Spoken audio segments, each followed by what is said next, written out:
तो Wanda vision के episode 8 के वाइट विजन को देख के हम लोग को एक बात समझ में आ गई है कि यहाँ पे काफ़ी CGI फाइट होने वाली है एपिसोड 9 में। और यहाँ पे जो फाइट होगी वो विजन वर्सेस विजन में भी हो सकती है और वांडा वर्सेस वाइट विजन में भी हो सकती है। लेकिन इस विजन को कैसे बनाया गया, इसकी पावर्स क्या है, ये सब हम लोग को जानना है। और यहाँ पे हम लोग को ये भी देखना पड़ेगा क्या टोनी स्टार्क फिर से रिस्पॉन्सिबल है इस नए विजन को बनाने के लिए। आज पूरी बात हम लोग डिस्कस करेंगे। तो दोस्तों कंप्लीट वीडियो को स्टार्ट करने से पहले आप लोग कर दीजिए वीडियो को लाइक और कमेंट करके बताइए कि आपके ओरिजिनल एवेंजर्स में से आपका फेवरेट एवेंजर कौन है। Iron man, captain America, black window, Hulk, Hawkeye की थॉर। साथ ही साथ जो लोग मेरे चैनल पर नए आए मेरे चैनल को सब्सक्राइब करके हमारी कॉमिक बुक टॉक्स फैमिली का हिस्सा बन जाए। तो दोस्तों हम लोग शुरुआत करते हैं इस विजन की ओरिजिन से, जो कि हम लोग को दिखाई गई थी कॉमिक बुक में। असल में दोस्तों अल्ट्रॉन की अगर हम लोग बात करें तो उसे हैंक पिम ने बनाया था और विजन को भी उन्होंने क्रिएट किया था। और यहाँ पे जब ओरिजिनल विजन डिस्ट्रॉय हो गया था तो उन्होंने वाइट विजन को बनाया, लेकिन इस विजन में कोई भी इमोशन नहीं थे और यहाँ पे ये इवल नहीं था। लेकिन कभी भी इसके साथ वांडा की कोई बॉन्डिंग नहीं बन पाई थी और बाद में ये और वांडा अलग भी हो गए थे। यानी कि एक तरह से ये जो विजन था उसे एक तरह से जैसे प्रोग्राम किया जाए वो ऐसे काम करता था। लेकिन अगर हम लोग बात करें मार्वल सिनेमैटिक यूनिवर्स के वाइट विजन की तो पूरी तरह डिपेंड है शॉर्ट के डायरेक्टर की प्रोग्रामिंग पे। यानी कि पहली बार विजन को विजिट करने आई थी जो कि काफ़ी डिसम्बल हो गया था, तो यहाँ पे शॉर्ट के डायरेक्टर ने कहा था कि उसे सेंटिनेंट वेपन बना रहे हैं। अब यहाँ पे वेपन से एक सिंपल मतलब ये है कि उसे प्रोग्राम ही किया गया है बाकी लोग को ख़त्म करने के लिए।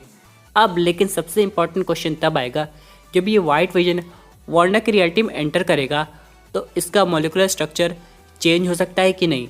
जैसे कि यहाँ पे मोनिका ने कितनी अच्छी व्हीकल बनाई थी जो कि वांडा की रियलिटी के अंदर जाके भी चेंज नहीं हो पाती। लेकिन दोस्तों जैसे व्हीकल वांडा की रियलिटी को टच की थी उसका आधा पार्ट चेंज हो गया था। फिर मोनिका को रियलाइज़ हुआ कि कोई भी मैटर वांडा की रियलिटी से ज़्यादा पावरफुल नहीं हो सकता है।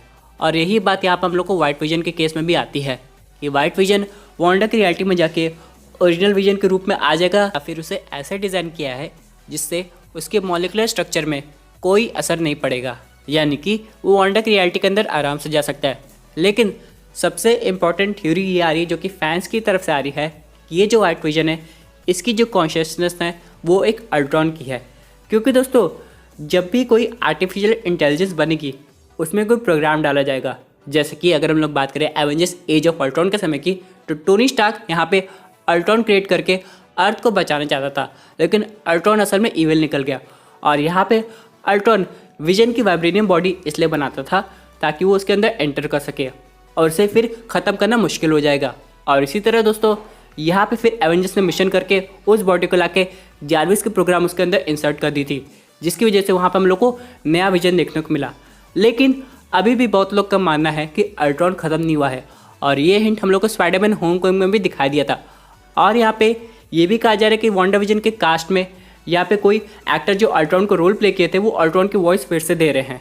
यानी कि दोस्तों हो सकता है कि फाइनली अल्ट्रॉन को अपनी बॉडी मिल गई है और अब वो अर्थ पे राज कर सकता है। लेकिन ये सब डायरेक्टर ऐसा क्यों करेंगे? क्या वो एक इविल स्क्रल है? ये सब का जवाब तो हम लोग को एपिसोड 9 में ही देखने को मिलेगा। लेकिन दोस्तों मैं एक चीज़ दावे के साथ कह सकता हूँ कि यहाँ पे ये लोग विजन की प्रोग्रामिंग को रीराइट नहीं कर सकते। जैसे कि अगर मान लीजिए इस विजन की आवाज़ जो कि है वाइट विजन, इसकी भी आवाज़ बिल्कुल जारविस जैसी होगी तो मेरा मानना होगा ये स्टार्टिंग में तो इविल होगा लेकिन बाद में ठीक हो जाएगा, क्योंकि जारविस की प्रोग्रामिंग में कभी कोई गलत काम लिखा ही नहीं है टोनी स्टार्क ने। उसी तरह दोस्तों यहाँ पे इसकी आवाज़ हो सकता है अल्ट्रॉनी जैसी हो, की वजह से ये फिर से मार्वल सिनेमैटिक यूनिवर्स में आ रहा है। अब यहाँ पे जब ये आएगा और ये एक्टिवेट होगा ये कितना ज़्यादा पावरफुल होगा, क्योंकि अगर हम लोग ओरिजिनल विजन की बात करें तो उसके पास वाइब्रेनियम बॉडी थी, सिमिलरली इसके पास भी वो बॉडी है। लेकिन ओरिजिनल विजन के पास एक इन्फिनिटी स्टोन भी था जो कि था माइंड स्टोन, लेकिन इसके हेड पे हम लोग कुछ और चीज़ देखते हैं। अब यहाँ पे लग रहा है ऐसा देख के ये वही एलिमेंट है जिसे टोनी स्टार्क ने आयरन मैन 2 में क्रिएट किया था। क्या ये सच बात है? क्योंकि अगर ऐसा हुआ तो इस एलिमेंट की पावर भी ऑलमोस्ट इन्फिनिटी स्टोन्स की बराबर की होगी, जिसकी वजह से ये काफ़ी ज़्यादा पावरफुल हो जाएगा। लेकिन मुझे समझ में नहीं आ रहा शॉर्ट को ये सब कहाँ से मिला। यानी कि एवेंजर्स इन्फिनिटी वॉर के इवेंट्स के बाद टोनी स्टार्क ने विजन की बॉडी को ऐसे ही दे दिया शॉर्ट को, उसे रिपेयर नहीं किया। दोस्तों मुझे पूरा विश्वास है कि टोनी के पास जारविस के प्रोग्राम का बैकअप होगा और यहाँ पे वो वकांडा की टेक्नोलॉजी का यूज़ करके विजन को फिर से क्रिएट कर सकता था। लेकिन दोस्तों इतना सब कुछ होने के बाद, इतने सुपर हीरो होने के बाद उसने ये डिसाइड किया वो अब एक सिंपल लाइफ जिएगा, जिसकी वजह से उसने विजन को स्वॉर्ड की ऑर्गेनाइजेशन को दे दिया। अब यहाँ पे टोनी स्टार्क को लगा स्वॉर्ड भी बिल्कुल शील्ड जैसी है, यानी कि वो विजन को स्टडी करके कुछ अच्छा ही चीज़ क्रिएट करेंगे। लेकिन टोनी स्टार्क को ये हल्का सा भी नहीं पता था कि वो लोग उस विजन से कुछ नया चीज़ बना रहे हैं, जो कि ऑडियंस कभी नहीं सोच सकती थी। अब दोस्तों यहाँ पे एक और थ्योरी आ रही है जो कि काफ़ी इंटरेस्टिंग है। क्या हो दोस्तों, वांडा विजन के एपिसोड 9 के एंड में वांडा ओरिजिनल विजन की कॉन्शियसनेस जो कि वांडा अपनी रियलिटी से बनाई है वो वाइट विजन के अंदर इंसर्ट कर दे, तो हम लोग को बिल्कुल ऑल टुगेदर नया विजन देखने को मिलेगा। इससे होगा क्या, विजन वापस आ जाएगा और यहाँ पे विजन कभी गायब नहीं होगा, क्योंकि अगर हम लोग वांडा की रियलिटी की बात करें तो सब कुछ उसके सबकॉन्शियस माइंड की वजह से हो रहा है। यहाँ पे उसके बच्चे भी आर्टिफिशियल हैं और विजन खुद। यहाँ पे मान लीजिए एग्नेस वांडा की पूरी पावर अपने अंदर कंज्यूम कर लेती है, तो हो सकता है वांडा की रियलिटी भी खत्म हो जाएगी, इंक्लूडिंग विजन। उससे पहले दोस्तों वांडा को ये काम करना पड़ेगा, जिसकी वजह से दोस्तों हम लोग को वाइट विजन एक नए फॉर्म में दिखेगा। लेकिन दोस्तों यहाँ पे क्वेश्चन आएगा, ये सब करना इतना आसान नहीं होगा जब तक उसके अंदर यानी कि वाइट विजन के अंदर अल्ट्रॉन की प्रोग्रामिंग है।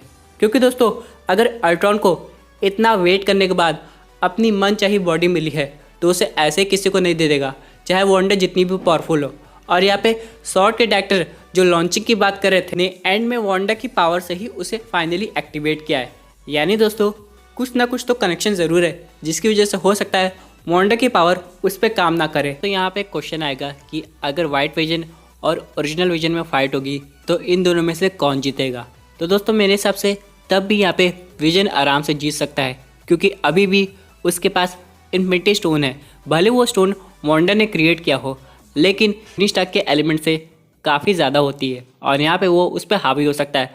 लेकिन पूरी तरह डिपेंड करेगा विजन की विल पावर के ऊपर, क्योंकि दोस्तों अभी वाला जो विजन है जो कि वांडा की रियलिटी के अंदर है वो काफ़ी कंफ्यूज है। ऊपर से यहाँ पे एग्नेस भी आ गई है, वांडा भी काफ़ी परेशान है, तो यहाँ पे उसकी हो सकता है विल पावर अभी कमज़ोर पड़ जाए। लेकिन दोस्तों जब उसे पता चलेगा कि उसे ये सबको बचाने पड़ेगा, तब वो अपने रियल पावर में आएगा और हम लोग को फाइनली बहुत अच्छा विजन देखने को मिलेगा, जो कि हम लोग को शायद उस वक्त मिला था जब हम लोग ने कैप्टन अमेरिका सिविल वॉर देखी थी। जी हाँ दोस्तों, सिविल वॉर का विजन इन्फिनिटी वॉर से ज़्यादा स्ट्रॉन्ग लग रहा था हम लोग को। तो अभी राज तभी खुलेगा जब हम लोग वाइट विजन की आवाज़ पहली बार सुनेंगे। क्या वो जारविस की होगी कि एल्ट्रॉन की? वैसे दोस्तों आप लोग कमेंट करके बताइए वाइट विजन की आवाज़ किसकी हो सकती है, मैं जानना चाहता हूँ। तो दोस्तों ये थी एक अमेजिंग अपडेट जो कि रिलेटेड थी वांडा विजन के एपिसोड 9 से। आई होप आपको ये वीडियो पसंद आई होगी। वैसे आपकी क्या व्यूज़ उस पर्टिकुलर टॉपिक पे अपने व्यूज़ ज़रूर कमेंट कीजिए। और दोस्तों अगर आप ऐसे सुपर हीरो कंटेंट एंजॉय करना चाहते हैं तो हमारे चैनल को सब्सक्राइब करके हमारे सुपर हीरो फैमिली का हिस्सा बन जाएगा। Thank you for watching.